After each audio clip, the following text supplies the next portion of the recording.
If you think that I'm a scumbag that will ever steal anything, my name is Diddy, Sean Combs. I never took nothing from nobody a day in my life.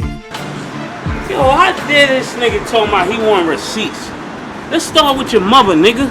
Your mother got the receipts, nigga. Everything is in your mother's name. That's the one who got the receipts, nigga. You need more proof, nigga? Biggie ain't here, so Big can't give you no receipts. He dead. Craig Mack can't give you receipts. He dead. What are you talking about? You know, you owe us an album. And I'm like, excuse me, my friends, but I don't owe you shit. You owe me money. You know what I'm saying? So if you can come up with the rest of the dough, then we can come up with the rest of the album. This vibe that they got on me, like I'm Big Red or something. I came here, I just opened up the doors. So you saying you don't steal from artists is what you saying? Never. No dough, no records. That's it. I don't think you know what you mean when you saying that, man. You know what I'm saying? You know what type of dude I am. You know what kind of muscle I got. You know what I'm saying? Right now, you need to be in the studio. Never. So how does a narrative like that happen with so many different people? Because people have this thing called the tap out button. When you get to a certain point and the money is running low, you gotta run this hustle to try to find somebody to blame. You know what I'm saying? I have all my receipts. You whack to me. Word up, no rap, no crap, you bore me. And is Craig on the album? Matt? Yeah. Nah, fuck with that though. You can't curse? Yeah, you can curse. I don't fuck with that. You don't fuck with Craig. Alright. Diddy and Mase's rivalry went up another notch this week after the Bad Boy Records head honcho interview on Breakfast Club. This week's Thursday Throwback is an exclusive interview with Steve Riley, who worked at Bad Boy Records. Check out this inside insight into the early day inner workings of Bad Boy Records via Worldwide Entertainment TV network. So when did you actually start working in the entertainment industry? I started working in the entertainment industry like 1984. In 1984, 85, just doing stuff on the Bad Boy Street team as an intern. And that's just doing pretty much everything. Going for coffee, going for weed, going for this, going for that. I don't know if y'all want to keep that in there. But he didn't just say that. Well, shit, that's what I did. I did pretty much everything that it was needed to do at that time. You know what I'm saying? So what was it like interning and being a part of an up-and-coming label, which is super major right now? But what was that like, the groundwork, the footwork? Because a lot of people, they want to start businesses, they want to do different things, but they don't know the sweat equity that it takes, and they don't know that it's a lot of footwork, a lot of hard work. So what was that like? It was fun. I mean, it was fun because we didn't really, I wasn't looking at it as work, really as work. It was just something that was fun to do because I was around, I was around Puff, I was around, I was around Mary, I was around B.I.G, I was around Craig Mack. Craig Mack was really my boy that kind of brought me into that situation. So it was like, it was fun for me. It was just, I looked at it, it was fun. It wasn't something that I was really actually thinking of really getting into majorly at the time. It was just something I was just doing because it was there to do, and I had the opportunity to do it, so I just kind of wanted to check it out. Because I was more of an athlete than anything. I wasn't really trying to get into the music industry like that. And what type of sports did you play? I played football. Okay, where did you play football at? I played football in high school, and then I went to college and played football at Springfield International College. Shout out to college ball. I love college ball. So when did you decide to take the entertainment industry career seriously and start working with artists? Well, actually, the funny thing is, working with Craig Mack, after doing the internship with Bad Boy and everything like that, I actually worked for Cynthia Horner. I was doing something, I was interning for Cynthia Horner. She was like a big publicist back in the day. She still does a thing now, but more behind the scenes. I'm not sure exactly what she's doing now, but Cynthia Horner was the huge publicist at that time, and I was basically a junior publicist. So what I did was I was working with 112. We had a situation we were doing with 112. I worked with 112, worked with Mary too, Jodeci, and those were the groups that we were kind of doing a lot of stuff for at that time. But like I said, at that time I wasn't really fully fledged into the music industry. I kind of had one foot in, kind of 1 foot out, and I was, like I said, I was more of trying to become a pro player Right. at the time. So I took that aspect of my life a little bit more seriously until I actually got a job at Billboard, because I left the industry for a while. A lot of things happened behind some stuff at Bad Boy with my boy Craig Mack, and kind of pushed Craig Mack out the door. But I noticed, like, on the remix, Flavor in Your Ear, y'all worked together. That was just something I had to do, you know what I'm saying? That's politics. Puff asked me to do it. Yeah. I did it. And since I was kind of tied to Craig Mack, I went with him. Right. And I was his assistant for a few years. So I worked with him for a few years. He even started his own label, Macworld Entertainment, in the Columbia Records at the time. And so I was doing that until Craig decided that he wasn't going to do music anymore. You know what? That's one of the hard things about working with artists and putting time into managing artists and building artist projects. Sometimes artists just quit on you, and it's like, if I spent 3 and 4 years working on your career and you decide you don't want to do this anymore, it's like sometimes it's work wasted. But I'm pretty sure you made a lot of contacts in the industry, and when I actually met you, I believe it probably was maybe 10 years ago. I probably was 12, and I don't know if you was 12. I think I was probably 14. But you were managing an artist.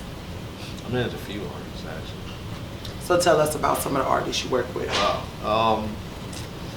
First artist I actually would say I managed was an artist named Mike Geronimo. I don't know if you guys remember. Yeah, I know about Mike Geronimo. TVT Records. He was signed to TVT at the time, and I got that situation actually out of the blue because I went to do some stuff over at TVT. I had to get some contacts, and I went over to TVT, and I was working with actually Irvin Lorenzo. He was a producer over there. Irv Gotti. But he was a producer over there at TVT, a young producer at the time, and he was working with Mike Geronimo. And I got into a situation working with him as his management. So that was like the first thing I ever did as far as management. And I didn't know what the hell I was doing, to be honest with you. But it all turned out good because I made a lot of contacts. Like you said, everything is about relationships. Right. You know, it's not even, it's, you know how they say it's about who you know. Sometimes it's not even what you know, but it's who you know. It's mostly about who you know, because even when you have credentials and you have experience, it always takes someone you know to give you that shot. And I noticed that the music business is surrounded around who you know and not what you know or what you know how to do. I see some of the best singers still on the street corner. It's because they don't know anyone and they don't have anyone to pull them in, which is kind of unfair, because if you put in work to do something, if you're qualified to do something, you should get a fair shot just like everybody else. But we all know the music industry is not a fair shot. It's all about work and who you know, how much work you're willing to put in, how much money you're willing to spend on yourself and your career. And that's where a lot of artists lose focus at, because they think they're hot, somebody should sign me and this and that. But I mean, you got a lot of competition out here. So artists need to know is money, time, sweat equity. So tell us about Faces Management. Faces Management started, actually how Faces Management even started was once I left the situation as far as trying to get out of the music industry, which like I said, I had 1 foot in, 1 foot out, and I decided that once the Craig Mack thing kind of went south with Columbia Records, I didn't want to drag myself through that, because I kind of seen a lot of stuff going on in the industry that I really didn't like. So I decided to get a regular job. And when you say things in the industry that you really didn't like, would you care to elaborate on some of those things? Well, actually, what happened was, I'll elaborate on it because it's been a long time. First lady with the facts. Craig Mack at the time, actually, we had a difficult situation with Bad Boy because Craig thought he should have been the main artist at the time, and which he really should have been, but Puff was kind of tied to B.I.G. Right. real heavy, Even though Craig Mack's record is the one who blew Bad Boy up, Flavor in the Air. I got to remember that. The Big Mac. Oh yeah, yeah. So we had a back and forth situation with that. So Craig actually left. Right. Like I said, I left with Craig, and what happened was he was going through so much stuff with Puff at the time that he kind of actually got blackballed. So I said, all right, meet me up there at 7 o'clock. And I went and got one of my gunmen. My man, I'm not gonna mention his name either. He came with me up there, okay? And they saw him, and they fell back, because they was gonna do something to me. But they didn't. So we talked about it, came to definite, look, no cash, no record. I'm not gonna be sitting here going in the studio all night, every night, busting my ass, and I ain't seeing nothing from it. And you're making me feel like, even if you did have the rest of that cash, us taking it to the next level is gonna be a problem, because it's gonna be money problems. I can see it already. So I caught a couple of threats, a couple of, passers-by in the street and everything else. I caught a couple of threats. And I was sitting there, going to pick up my sister from work. And I'm in her car, I'm driving her car to go pick her up from work. And I just was sitting in the chair and I was like, God, I'm so tired of everything that's going on.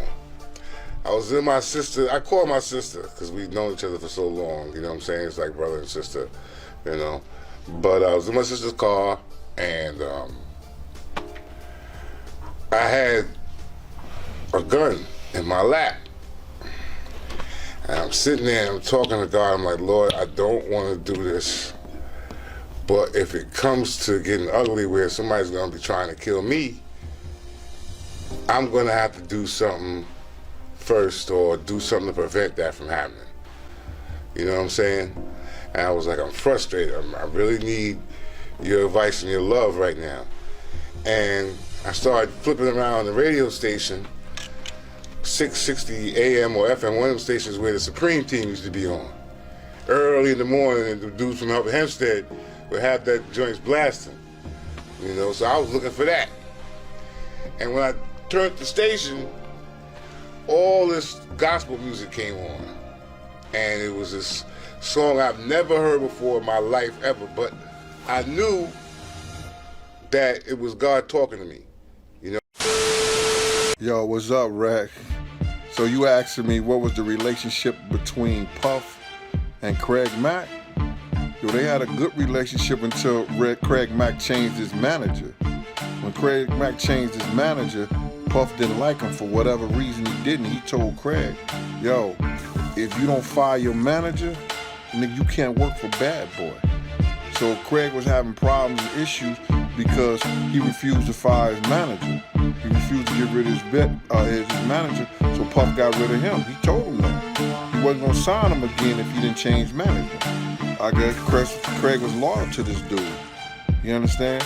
So that's when Eric B then said that he picked Craig Mack up and he was gonna make Craig Mack the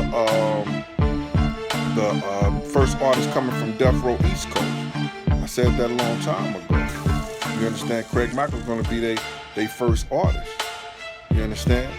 And that came out of Eric B mouth also. And so we are gonna do a special, a retrospective with all the artists, and we're gonna get this narrative clear. Kind of actually got blackballed in the industry. If you guys don't know what that means, is that basically his name was kind of put out there for a couple of years or whatever, and he had a hard time getting deals. He had a hard time doing anything. And me being tied to him, I kind of saw that because I was right there with him, and I seen everything that was going on, and it affected me too. Right. And once something starts affecting my money, or how, you know what I'm saying, I got children to take care of, I got, you know what I'm saying, rent to pay and all that. So I said, you know what, I can't do this. It's not for me. Right. And I took a job with Billboard magazine at the time, and I worked at Billboard for a few years, and I actually they gave me a chance to start my own magazine. Really? Yeah, so I published my own magazine called Faces. I think I remember that. It was Faces was out, we was doing good. It was an urban magazine. We was competing with like Right On at the time, and right. When XXL first came out.